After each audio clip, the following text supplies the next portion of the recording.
आते हैं बच्चे गाली देने मुझे यहाँ, झुंड आता है बच्चों को गाली देते चले जाते हैं। अच्छा, मतलब आपके घर तक भीड़ आती है?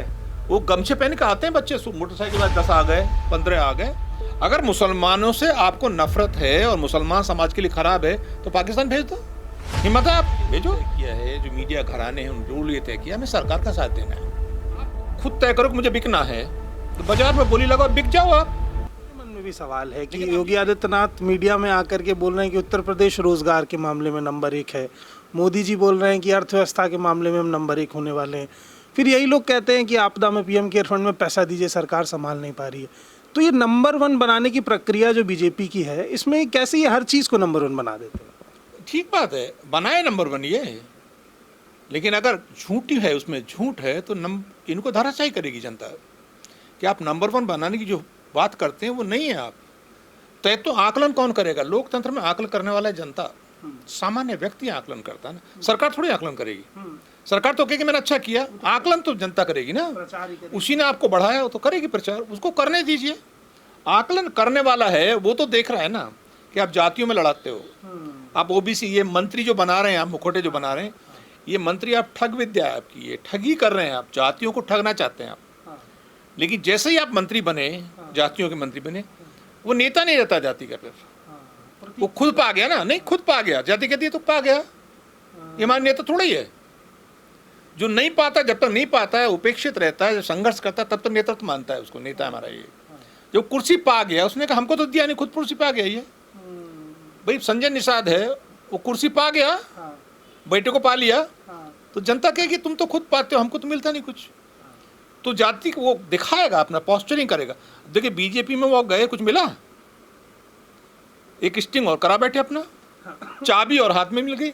अब विलय हो चुका है लगभग उनका, समाप्त हो गई, राजनीति खत्म हो गई, पॉलिटिकल करियर खत्म कर लिया उस व्यक्ति ने। संघर्ष देखो, लोकतंत्र में संघर्ष से आपका करियर बनता है, जब तक आप सड़क पे हैं। आज मैं किसी पॉलिटिकल पार्टी को ज्वाइन कर लूं तो मेरी एक्टिविटी खत्म, मेरी इंडिपेंडेंट वॉइस को फिर कहाँ आओगे मेरे बात करने? आप नहीं आओगे मेरे से बात करने, आप तो मेरी पॉलिटिकल एक्टिविटी खत्म, उसी दिन सीढ़ी से नीचे आ जाऊंगा मैं। ओ अच्छा, इसलिए कर रहे थे क्योंकि इनको राजनीति करनी थी, बात खत्म होगी ना। जनता देखती है संघर्ष, आपका पसंद करती है जनता। देखिए विश्वनाथ प्रताप सिंह ने जब तक संघर्ष करते रहे, नंबर 1 थे वो, प्रधानमंत्री बनने के बाद खत्म, कहानी खत्म। आज तो जानते भी नहीं लोग, ये स्थिति खत्म होगी कहानी, और जिनको बनाया वही नहीं पूछने गए। अब समझ रहे हैं? तो जनता पसंद करती है संघर्ष, हमारे जैसा व्यक्ति सड़क पे रहे हमारे साथ, तब मानती। अब आपकी अपनी चॉइस है कि आप खुद पाना चाहते हो या जनता को देना चाहते हो। अच्छा सर, एक सवाल और, आपने उत्तर प्रदेश के भीतर राम मंदिर का जो मसला है, जिसका जो राजनीतिक मसला है, इसको मैं धार्मिक नहीं कहता हूँ, आपने लंबे समय से इसे देखा है, सरकारें इसका फ़ायदा भी उठाती हैं, लेकिन अब ऐसे समय में जब उसकी प्रक्रिया भी समाप्त हो गई है, उसका फैसला भी आ चुका है, मंदिर बनने भी लगा है, फिर इस विषय को पॉलिटिकली यूज़ करना और मेन स्ट्रीम मीडिया का पूरा भरपूर समर्थन, क्या मीडिया से नाराज़ होने का ये विषय नहीं बनता है? मैं ये आपसे जानना चाहता हूँ। देखो मीडिया को रोल तय करना है ना, मीडिया ने ये रोल तय किया है, जो मीडिया घराने हैं उन रोल ये तय किया, हमें सरकार का साथ देना है, उनका हक है। भाई आप खुद तय करो कि मुझे बिकना है तो बाजार में बोली लगाओ, बिक जाओ आप। लेकिन अब ये देखना है कि जब आप बिक जाते हो तो लोकतंत्र में कहाँ खड़े हो आप? तीसरे स्तंभ के रूप में नहीं खड़े हो आप अपना जो स्तंभ है उसकी नींव जा चुकी है, बिके हुए हो आप। हर आदमी कहता है गोदी मीडिया, बिकाऊ मीडिया। और जो मंदिर का इशू है, मंदिर का इशू ये है कि मंदिर का इशू अब वो माइलेज नहीं आएगा इनको, जो आना था वो आ गया, उसको जितना कैश करना था बना लिया, उसके सैचुरेशन आगे खत्म हो गया। अब तो ये धंधे पानी करेंगे, उसमें ज़मीन बेचेंगे, घोटाले होंगे, बेईमानी होंगी, जनता उसको देखेगी राम के नाम से घोटाले कर रहे हैं, तो इनको नुकसान होना है उससे, जितना ये मुद्दा उठाएंगे। जाएंगे अयोध्या रोज, अभी दिवाली बनेगी 10 दिन की, 7 दिन की मनने वाली, मुझे पता चला, खूब करें ये सब, कोई फर्क नहीं पड़ता इससे। लोगों को क्या चाहिए? लोगों को रोजी चाहिए, उसको रोटी चाहिए, गरीब को गरीबी से मुक्ति चाहिए, उसको रोजगार का साधन चाहिए। युवा को क्या चाहिए? रोजगार चाहिए, उसको 2 जून की रोटी चाहिए। उसको माता पिता की अपेक्षाएं हैं कि मेरा बेटा नौकरी लग जाएगी, तो उसको नींद नहीं आती है माता पिता को, बेरोजगार बच्चे दिखता है, तो वो सरकार नहीं दे पा रही है। तो जो घर परिवार हैं वो तो महसूस कर रहे हैं ना, उनको इतना तो लग रहा है ठीक है मुसलमानों को रोक रखा है इसने, हाँ। ये इनको लगता है मुसलमान रुका है, ये भी मैसेजिंग है। ये क्या रोकेंगे मुसलमान को, बताइए क्या रोका है मुसलमान को इन्होंने? मस्जिद नहीं बनने देंगे, टोपी नहीं लगाने देंगे, लेकिन देश में तो रहेगा ना वो। अगर मुसलमानों से आपको नफरत है और मुसलमान समाज के लिए खराब है तो पाकिस्तान भेज दो, हिम्मत है आप भेजो। तालिबान करते हो, अब तालिबान भेज दो, अफगानिस्तान भेज दो। कहते हैं ना कि जो सस्ता चाहिए उनको अफगानिस्तान भेज दें। तो जो आप कर नहीं सकते हो, लोगों को ये समझना है कि हम जैसे लोग यही तो समझाते हैं उनको कि भाई ये कहते हैं, ये पॉस्चरिंग है, पब्लिक पॉस्चरिंग है, इसमें सच्चाई नहीं है। इस सच को जनता के सामने रखना है। और अगर हमारे जैसे जो एलिमेंट्स हैं, जिनको आज की भाषा में सोशल एक्टिविस्ट कहते हैं, अगर वो खत्म हो गए तो लोकतंत्र समाप्त है। मीडिया बिक गया, पूंजीपति बिके हुए हैं, लगे हुए एक साथ ठिकाने पे, सांसद विधायक बिक गए, मंत्री बिक गया, मुख्यमंत्री का अस्तित्व नहीं है। इस प्रदेश के अंदर आज जो मुख्यमंत्री योगी जी हैं वो विधायकों द्वारा चयनित थोड़े ही हैं, वो तो किसी की कृपा से आए ना, वो लोकतांत्रिक प्रक्रिया से चुन के तो आए नहीं, उनके नेतृत्व में चुनाव तो हुआ नहीं, तो लेजिस्लेटिव पार्टी के लीडर नहीं है वो पार्टी का लीडर नहीं है वो।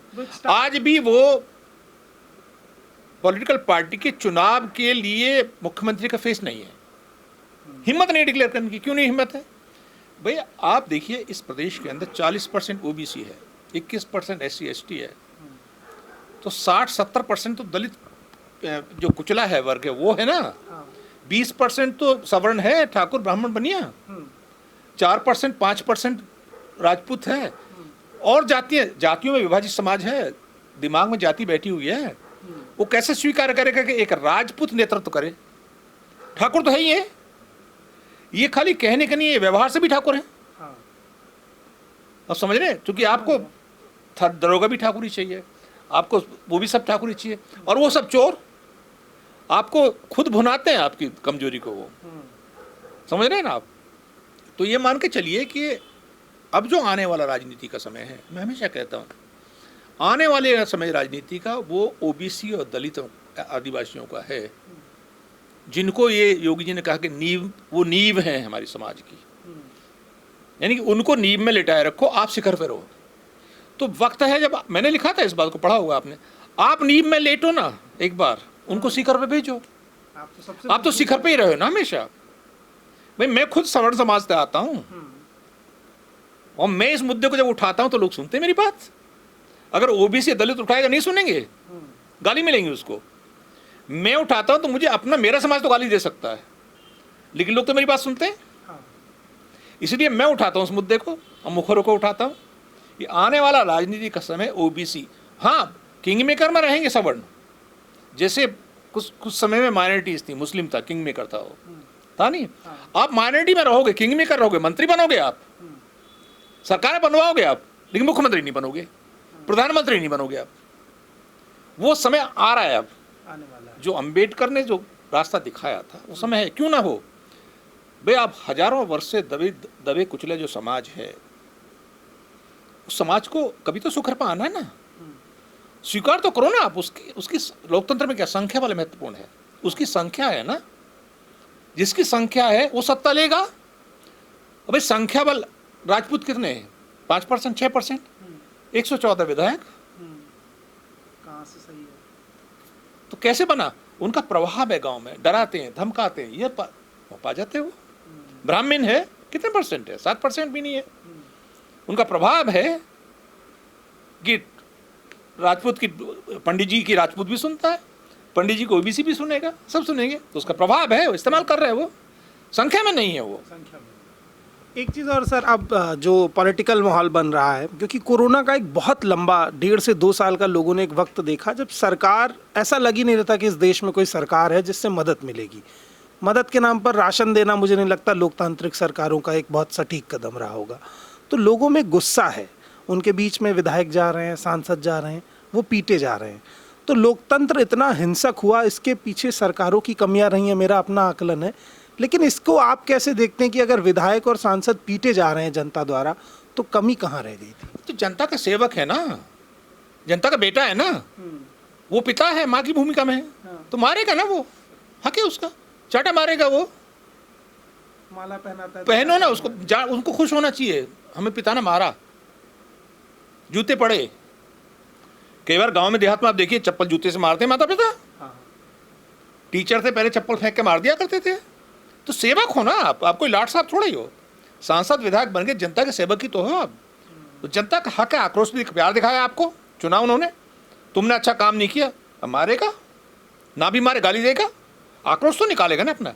लोकतंत्र में जनता को अपना गुस्सा जाहिर करने का हक है, वो आंदोलन के रूप में करे, विरोध के रूप में करे, धरने के रूप में करे, प्रदर्शन के रूप में करे। मैं इसका पक्षधर नहीं हूं, कोई हिंसा करे, गाली गलौज करे, अभद्रता करे, पक्षधर नहीं हूं, लेकिन मरता क्या नहीं करता, क्या करे वो। तो अगर आप डिलीवर नहीं कर पा रहे हो कि भाई सारे सांसद जितने हमारे 84-85 सांसद हैं, सांसद गांव को गोद लिया है आपने, उन गांव में विकास अगर नहीं हुआ तो वो पूछेगा ना, उसका हक है। और फिर आप उस पर रौब काटोगे कि चुप रहो, पुलिस लेके आया हूं मैं, तो वो जानता है कि पुलिस से जेल भिजवा देगा, करेगा। लेकिन आज हो जाए इसकी धुनाई, धुनता है वो, शांति तो मिल गई ना उसको, जेल तो जाना ही है उसको। भाई जेल तो वैसे भी चला जाता हो, वो तो निरीह प्राणी है ना, उसको तो जब मारो खसोड़ो, जब भी जूत जेल कर भेज दो उसको, वो क्या करेगा भाई। इसीलिए तो सूर्य प्रताप सिंह गया था थाने, भाई मैं तो रिसीविंग एंड पे हूं, तू मॉल पावरफुल सत्ता हो, जेल भेजो ना मुझे। तो वो क्या करे भाई, सूर्य प्रताप सिंह क्या कर सकता बताइए। मैं लोगों की वॉइस ही तो बन सकता हूं इस प्रोसेस में। अगर वो मेरा जीवन भी ले लें तो मैं क्या करूंगा बताइए। मैं सरकार से कुछ कर सकता हूं, गोली मार सकते हूं। आते हैं बच्चे गाली देने मुझे, यहाँ झुंड आता है बच्चों का गाली देते, चले जाते हैं। अच्छा, मतलब आपके घर तक भीड़ आती है? वो गमछे पहन के आते हैं बच्चे, मोटरसाइकिल बाद 10 आ गए, 15 आ गए। फिर मैं बाहर निकलता हूँ, मैंने कहा रुको क्या बात है, बोले ये चोर है फलाना है। मैंने कहा ठीक है, जोर से बोलो, आवाज़ बहुत मुश्किल से गई है अंदर। पूरे पड़ोस को बताओ कि एक बहुत गंदा इंसान रहता है वहाँ, जज साहब हैं हाई कोर्ट के हमारे, उनको भी जानी चाहिए खबर। जोर से, माँ बहन की गाली तो जोर से, तो कम से कम ये भी पता चला कि मेरी माँ और आपकी माँ भिन्न है, चुप हो जाते हैं।